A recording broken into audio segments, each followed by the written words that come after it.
সাধু কথা কওঁ আজি কি চৰাই মইনা চৰাই মইনা চৰাই এজনী মইনা চৰাই কোনোবা এখন গাঁৱত তাতে এখন ডাঙৰ পথাৰ আছিল কি আছিল পথাৰ আছিল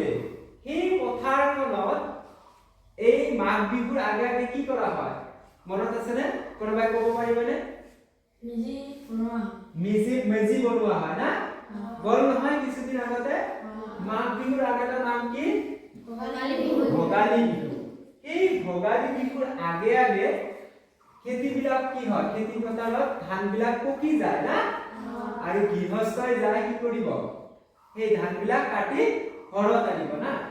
সেই ধাননি পথাৰত এটা মাত্ৰ গছ আছিল কি আছিল গছ আছিল সেই গছজোপা